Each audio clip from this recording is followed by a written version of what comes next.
हमारा संविधान।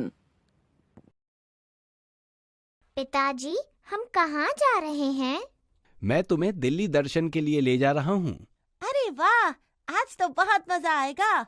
हाँ, चलो आज दिल्ली में अलग अलग ऐतिहासिक और ऐसे ही महत्वपूर्ण स्थलों के दर्शन करेंगे। हाँ, आप हमें सबके बारे में बताना।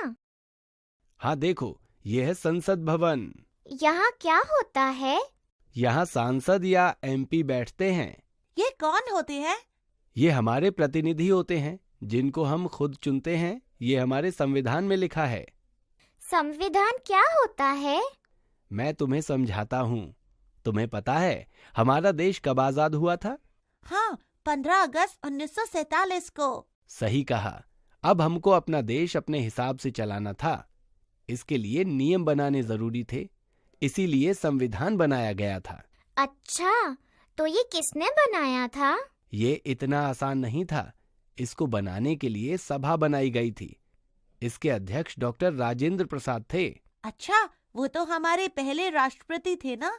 हाँ, और इसके बाद इसको लिखित रूप देने के लिए प्रारूप समिति बनाई गई, जिसके अध्यक्ष थे डॉक्टर भीमराव अंबेडकर। वो ही हमारे संविधान के रचयिता थे। संविधान बनाने से हमें क्या लाभ हुए थे?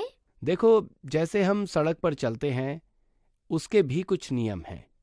उसी तरह देश में रहने के भी कुछ कानून बनाए गए, जिससे सब कुछ ठीक तरह से चलता रहे। हाँ, नहीं तो जंगल राज हो जाता। ठीक कहा।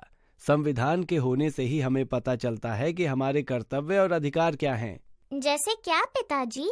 थोड़ा इस बारे में भी बताइए। जैसे 6 से 14 साल तक के बच्चों को शिक्षा का समान अधिकार है। ये तो बहुत अच्छी बात है। हाँ, संविधान के हिसाब से हमारे 6 मौलिक अधिकार हैं और 11 कर्तव्य हैं। पिताजी, संविधान में जब इतना कुछ लिखा गया है तो उसे बनाने में तो बहुत समय लगा होगा। 2 वर्ष 11 महीने और 18 दिन लगे थे। अच्छा, मतलब संविधान बनाने में बहुत मेहनत की गई है। और जिस दिन ये लागू हुआ था, उसको हम अपने गणतंत्र दिवस के रूप में मनाते हैं। 26 जनवरी 1950। अच्छा, इसी दिन हम टेलीविजन पर परेड भी देखते हैं। हाँ, इसीलिए हमें अपने संविधान, देश और सेना का सम्मान करना चाहिए।